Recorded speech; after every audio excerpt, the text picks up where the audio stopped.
Wizard king एक समय हुआ करता था जब इनसे ज्यादा अच्छा और ईमानदार जादूगर पूरे क्लोवर किंगडम में नहीं था। तो फिर ऐसा क्या हुआ कि वही विज़र्ड किंग पूरी इंसानियत का दुश्मन बन गया। तो पिछले कुछ एपिसोड में आपने देखा ही होगा कि विज़र्ड किंग की दूसरी आत्मा लूसियस ने उनकी बॉडी पे पूरे तरह से कंट्रोल कर लिया। और ये लूसियस कोई टुच्चा मुच्चा विलन नहीं है, बल्कि इसके पास इतनी ज्यादा पावर्स है कि तुम उसका अंदाजा भी नहीं लगा सकते। और इसका सिर्फ एक ही मकसद है, एक ऐसी दुनिया बनाने का जहाँ कोई भी इंसान कमजोर ना हो। और अपने सपने को पूरा करने के लिए ये सभी इंसानों को मार के फिर से बनाएगा और फिर उनके ऊपर राज करेगा एक विज़र्ड किंग बनके। और इसलिए ने सिस्टर लिली को कंट्रोल करके उनके हाथों आस्था को मरवा दिया और क्लोवर किंगडम के मैजिशियंस को बोला कि अगले 7 दिन के बाद आएगा द डे ऑफ जजमेंट, जब ये अपने प्लान को अंजाम देगा। और ये यहाँ रुका नहीं और मोरिस को बुलाया जो कि मरने की कगार पर था, लेकिन इसने उसको हील कर दिया, जिसकी वजह से सिर्फ उसकी बॉडी नहीं यहाँ तक कि उसकी आंखों की रोशनी भी हील हो गई, जो देख के खुद मोरिस ने बोला कि ये इंसानों के लिए करना नामुमकिन है। और फिर लूसियस ने सिस्टर लिली को द लैंड ऑफ सन को डिस्ट्रॉय करने के लिए भेजा। और किस्मत का खेल भी निराला है, आज तो मरा नहीं बल्कि वो भी लैंड ऑफ द सन में टेलीपोर्ट हो गया था, जहाँ उसको कैप्टन यामी के बचपन के दोस्त रियू ने बचाया और उसको बताया जेटन के बारे में, एक ऐसी टेक्निक जिसको अगर आस्था सीख ले तो वो आराम से लूसियस की टट्टी निकाल सकता है। लेकिन आस्था बहुत मेहनत करने के बाद भी इसको सीख नहीं पाता है। और दूसरी तरफ सिस्टर लिली भी लैंड ऑफ द सन को बर्बाद करने के लिए आ जाती है। तो दोस्तों अब सवाल ये है कि क्या आस्था जेटन को मास्टर कर पाएगा, और इससे भी बड़ा सवाल ये है कि क्या आस्था सिस्टर लिली को रोक पाएगा। हेलो भाइयों, मेरा नाम है फ्लैश और आज की इस वीडियो में हम आस्था की सबसे बड़ी कमजोरी के बारे में जानेंगे, जिसकी वजह से वो विज़र्ड किंग से भी हारा था। और साथ ही में हम देखेंगे कैसे फाइनली आस्था जेटन को सीखता है। और आखिर में हम आस्था वर्सेस सिस्टर लिली की फाइट देखेंगे और जानेंगे लूसियस कितना ज्यादा स्ट्रॉन्ग हो गया है। तो वीडियो को लास्ट तक जरूर देखना। तो एपिसोड की शुरुआत में हम देखते हैं कि sister Lily land of the sun पहुंच जाती हैं 2 और पलादीन के साथ। हालांकि यहाँ कोई भी इंसान नहीं होता है। और इसके बाद ये लोग समुद्र के किनारे के पास जाते हैं और इसमें से एक बंदा होली बेस्ड मैजिक का यूज करता है, जिसके बाद अचानक से समुद्र के अंदर से एक 5 सिर वाला ड्रैगन निकल के आता है लैंड ऑफ द सन को बर्बाद करने के लिए। लेकिन तभी यहाँ र्यूजन 7 के मेंबर्स आ जाते हैं और इचिता बोलती है जब तक हम जिंदा हैं तुम लोग लैंड ऑफ द सन का बाल भी बाका नहीं कर सकते। और इसके बाद हमें एक फ्लैशबैक दिखाया जाता है। तो लास्ट एपिसोड में हमने देखा था कि आस्था जेटन यूज करने की कोशिश कर रहा था, लेकिन वो फेल हो जाता है। और फिर वहाँ रियू आके सिस्टर लिली के अटैक के बारे में बताते हैं। आस्था भी उनके साथ लड़ने के लिए बोलता है, लेकिन वो उसको भेज देते हैं लैंड ऑफ द सन के स्ट्रॉन्गेस्ट बंदे मुशोगा के साथ ट्रेनिंग करके जेटन सीखने के लिए। लेकिन ये बंदा आस्था को दीवार में घुसा घुसा के मारता है, जबकि एक और र्यूजन 7 का बंदा अपने मैजिक से आस्था की डैमेज को कम कर रहा था और उसके स्ट्रेंथ को बढ़ा रहा था। लेकिन फिर भी आस्था इसके सामने टिक नहीं पाता और फिर वो आस्था को बताता है उसकी सबसे बड़ी कमजोरी। तो मुशोगा बोलते हैं आस्था तुम हिचकिचा रहे हो। आस्था बोलता है नहीं, लेकिन वो बोलते हैं कटाना कभी भी झूठ नहीं बोलती, तुम अपनी कटाना यूज करने से हिचकिचा रहे हो। तुम्हारे और मेरे बीच सिर्फ यही फर्क है कि ऐसी कोई भी चीज नहीं है जिसे मेरी कटाना काट ना सके। और फिर वो आस्था के ऊपर अटैक करते हैं तो उसके पीछे जितनी भी चीजें होती हैं वो 2 हिस्सों में कट जाती है। और ये सब सुनने के बाद आस्था भी मान लेता है और बोलता है हाँ तुमने सही कहा, मैं हिचकिचा रहा हूँ क्योंकि मैं सिस्टर लिली को बचा नहीं पाया। लूसियस ने मुझे हरा दिया, मेरे अंदर सब्र नहीं था, मुझे लगा कि मैं और ज्यादा ताकतवर नहीं बन सकता, यहाँ तक कि मैं इचिका से भी हार गया। और अभी भी मैं हिचकिचा रहा हूँ, जिस तरह से मैं हूँ मैं कभी भी विज़र्ड किंग नहीं बन पाऊंगा। जबकि दूसरी तरफ यूनो, अगर वो मेरी जगह होता तो सिस्टर लिली को बचा लेता और शायद वो लूसियस को भी हरा देता। वो मुझसे पहले ग्रैंड मैजिक नाइट बन गया, वो हमेशा मुझसे ज्यादा ताकतवर रहता है। लेकिन दूसरी तरफ मुशोगा बोलते हैं मैं यहाँ पे सबसे ताकतवर हूँ, मैं तुम्हारी मदद करूंगा, जितना दम है लगाओ और मुझ पर अटैक करो बिना किसी डर के। जिसके बाद आस्था फिर से कोशिश करता है। इसके बाद हम 5 हेड ड्रैगन को देखते हैं, जिसको देख के केजुकाकू की फट रही होती है। और ये देख के सिस्टर लिली बोलती है बेचारी फिक्र मत करो, मैं तुम्हें बिना दर्द की मौत मारूंगी। लेकिन अगले ही पल वो इतनी स्पीड से अटैक कर देगा सिस्टर लिली को पता भी नहीं चलता और उनका एक सींग कट जाता है और हमें केजुकाकू का असली रूप देखने को मिलता है। मैं तुम्हारे खून के साथ होली खेलूंगी, जो देख के सिस्टर लिली बोलती है।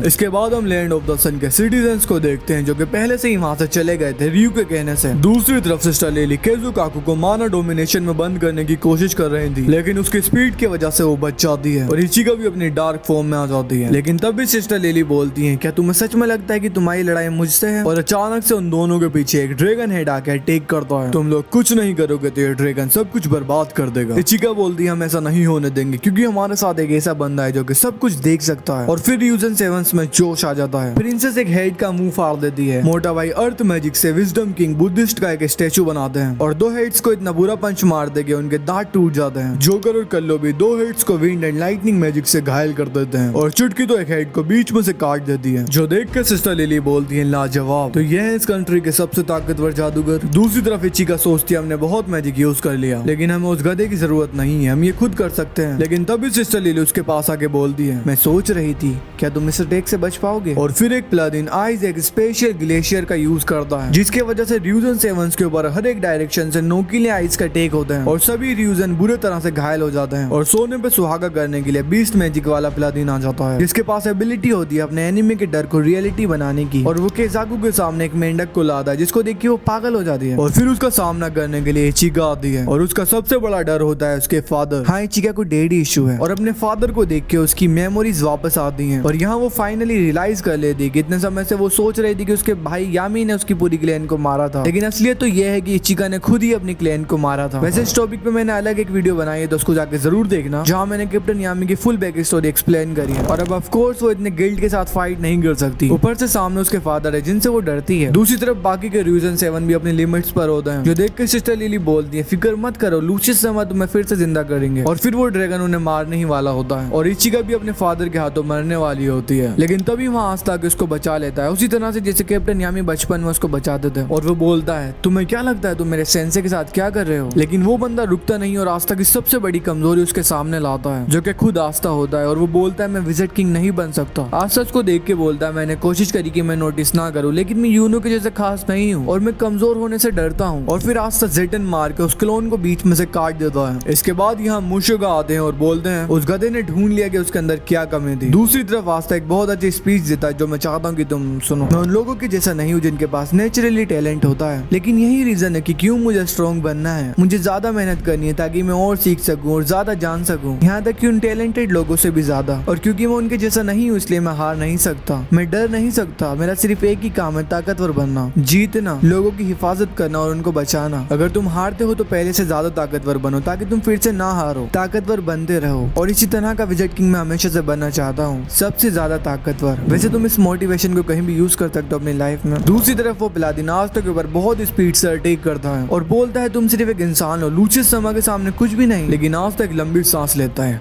वो प्लादिन आस्था के पीछे आकर उसको मारने ही वाला होता है। आस्था को ओपनिंग मिलती है और वो एक स्लेश में उसको चारों खाने चित कर देता है। और आस्था की पावर्स को देख के इचिका और मुशोगा दोनों ही हैरान होते हैं। और फिर आस्था सिस्टर लिली से बोलता है मैं आपको अभी बचाऊंगा। और वो बोलती है तुम जिंदा कैसे हो। आस्था उन्हें बोलता है मेरे दोस्तों ने मुझे बचा लिया, वैसे तुमने मुझे जानबूझकर यहाँ भेजा था ना। लेकिन वो बोलती है ऐसा कुछ नहीं है, मैं तुम्हें सच में मारना चाहती थी। आस्था बोलता है भले ही तुम्हें विज़र्ड किंग ने मैनिपुलेट कर रखा हो, लेकिन सिस्टर लिली कभी किसी को मार नहीं सकती। लेकिन लिली बोलती है मुझे किसी ने मैनिपुलेट नहीं किया है और वो आस्था के ऊपर अटैक कर देती है। आस्था उस अटैक से बच जाता है और फिर sister lily Holi feast of love से अटैक करती है और बोलती है हम नहीं चाहते तुम जिंदा रहो। लेकिन आस्था उस अटैक को बीच से काट देता है। ये देख के सिस्टर लिली परेशान हो जाती है और वो सोचती है कि आस्था के ऊपर कोई भी अटैक काम नहीं करेगा, इसलिए मुझे एक स्ट्रॉन्ग स्पेल चाहिए। और वो आस्था से बोलती हैं तुम मर क्यों नहीं जाते दुनिया के भलाई के लिए। और फिर वो वाटर मैजिक और स्पेटिकल मैजिक को मिक्स करके अटैक करती हैं, जिसमें वो बहुत ज्यादा बीम्स निकालती हैं। और वो आस्था से कहती है